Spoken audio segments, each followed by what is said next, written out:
0530 hours, Yokosuka Harbor, Yokosuka, Japan, home of the US 7th Fleet. The sun had barely risen, fog still hugging the waterline, when the US Navy's USS Curtis Wilbur, an Arleigh Burke-class destroyer, began a slow approach into the harbor after a night patrol in the Philippine Sea. It was supposed to be a simple inbound transit, routine, quiet, predictable. But nothing about this morning would stay predictable, because as the destroyer lined up for its final approach, the navigation officer noticed a fast-moving surface contact emerging from the mist, a small silhouette, low, fast, aggressive. The officer narrowed his eyes. "Sir, is that a JMSDF patrol ship?" The commanding officer raised binoculars. It was. A Japan Coast Guard Shiyotoko-class patrol craft, and it wasn't slowing down. The first sign. Something was wrong. 0533 hours. The small patrol ship abruptly crossed the Curtis Wilbur's bow at a sharp angle. The helmsman shouted, "Whoa, they're cutting us off." The destroyer was forced to reduce speed to avoid collision. The captain muttered, "What are they doing? We're on the inbound track." The radio operator attempted contact on the standard Yokosuka approach channel. Yokosuka Harbor, this is US Navy warship Curtis Wilbur requesting confirmation for approach lane clearance. Silence. Then, a new signal suddenly burst through. A sharp, firm Japanese voice. "US Navy vessel, halt your movement. Remain outside the breakwater." The American officers exchanged stunned looks. The exec officer frowned.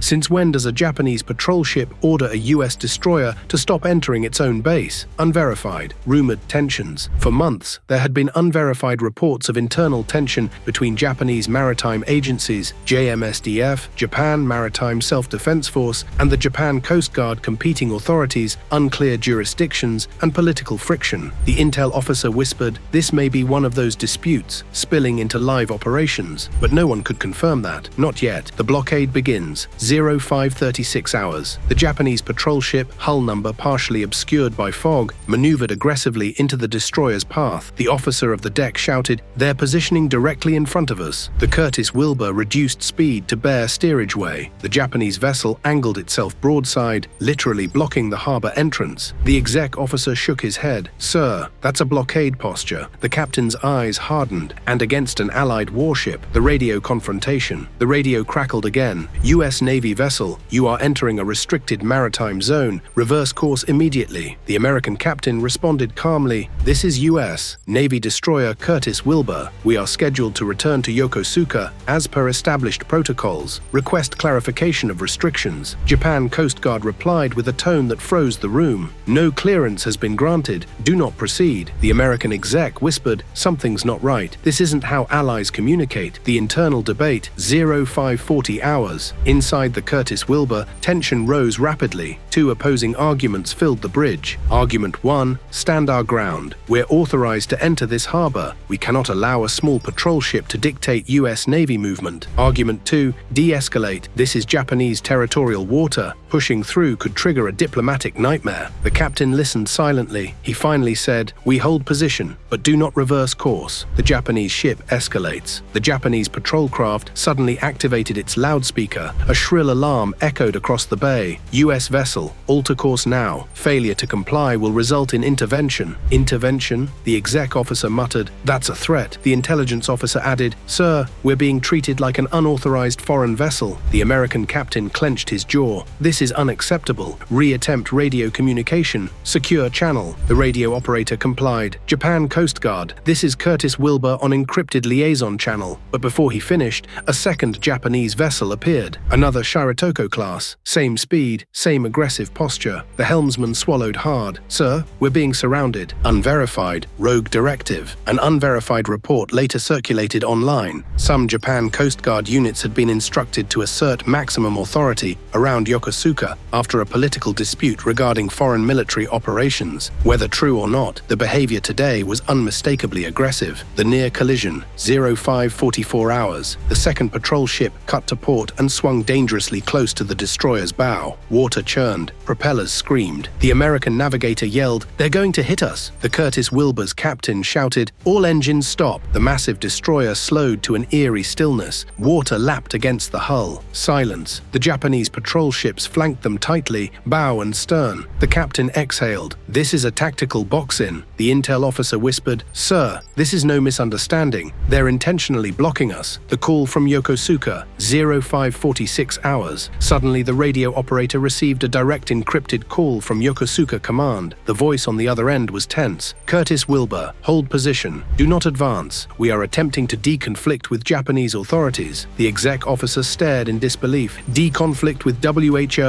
Why is this even happening?" The captain didn't answer. He simply watched the Japanese patrol ships, engines rumbling, floodlights shining, refusing to budge. Then, a lookout on the port side shouted, "New contact, fast mover approaching from the southwest." The bridge crew turned. A larger silhouette emerged from the fog, angular, bigger, armed. It wasn't a Coast Guard ship. It was a Japanese maritime self-defense force destroyer moving at high speed. The captain whispered, "Now things just got serious." The JMSDF arrival, 0548 hours. Yokosuka approach. Out of the fog, the silhouette became unmistakable. A JMSDF Akizuki-class destroyer, its radar mast towering like a dark blade over the waterline. Its engines hummed with quiet strength as it slowed to a near hover beside the US vessel. The Curtis Wilbur's officers exchanged tense looks. "Why is JMSDF here? Did the Coast Guard call them? No one warned us about this." The Japanese destroyer sent a single piercing blast of its horn,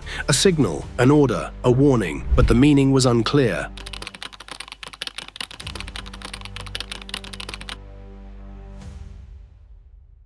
The standoff, 0549 hours. The bridge lights flickered as the US destroyer received a new transmission, this time from the JMSDF warship itself, but it was encrypted. The radio officer frowned. "Sir, the encryption key isn't ours. We can't open it." The exec officer muttered, "So they're talking, but not to us." The Akizuki's actions didn't match any known protocol between allied navies. Instead of relieving the Coast Guard vessels, it positioned itself directly off the Curtis Wilbur's starboard side, boxing the US warship in even tighter. The helmsman whispered, "We're trapped." The captain exhaled slowly. "Maintain course 0 and engines stop. We let them make the next move." The Japanese destroyer signals, 0551 hours. The Akizuki pivoted slightly, exposing its vertical launch cells, not opening them, not activating radar, just turning. A show of strength. The intelligence officer murmured, "Sir, they're demonstrating capability." The captain responded, "And we will demonstrate discipline." But the tension on the bridge was rising. Every sailor knew one wrong interpretation could turn this into an international crisis. Unverified, war game rumors. For months, unverified rumors circulated online. Japan was preparing a series of classified maritime response drills near Yokosuka. These drills reportedly included rapid reaction to unauthorized vessels entering controlled maritime lanes. None of this was officially confirmed, but today, the pattern looked eerily similar. The US makes a call, 0553 hours. The captain finally spoke. "Radio, patch me through to 7th Fleet Command. Priority channel." Within seconds, a stern American voice came through. "Curtis Wilbur, hold your current position. Do not escalate. We are contacting Tokyo directly." The captain responded, "Understood, but we are boxed in by 3 Japanese vessels, one of them JMSDF." The voice came back, quieter now. "We know, this situation is unstable. Stand by, stand by." 2 words no one wanted to hear. The misinterpretation, 0555 hours. The Japanese Coast Guard ship closest to the Curtis Wilbur suddenly throttled forward, creating a wake surge that slammed into the US hull. Sailors stumbled, a console sparked. The exec officer snapped, "That was intentional," but the intel officer shook his head. "No, look, the Coast Guard vessel was swinging wildly, its engines revved unevenly." The captain narrowed his eyes. "That ship isn't attacking, it's malfunctioning." Then, the unthinkable. The patrol vessel began drifting directly toward the Curtis Wilbur, at collision angle. The collision threat, 0556 hours. The Japanese crew scrambled on deck, waving frantically. The captain shouted, "All engines astern, emergency slow." But the Curtis Wilbur was larger, slower to respond. Alarms blared. The Japanese patrol craft kept drifting. The bow came dangerously close, 30 meters, 20 meters, 15. The helmsman yelled, "Brace for impact." The last second save. Suddenly, the JMSDF destroyer roared to life. Its engines surged, propellers churning turning the water into a white vortex. In a maneuver so precise it seemed impossible, the Akizuki glided sideways, yes, sideways, one of the few surface ships capable of such tight lateral thrust control. It nudged the malfunctioning Coast Guard ship's hull and pushed it away from the Curtis Wilbur by inches. The collision was avoided, barely. The realization.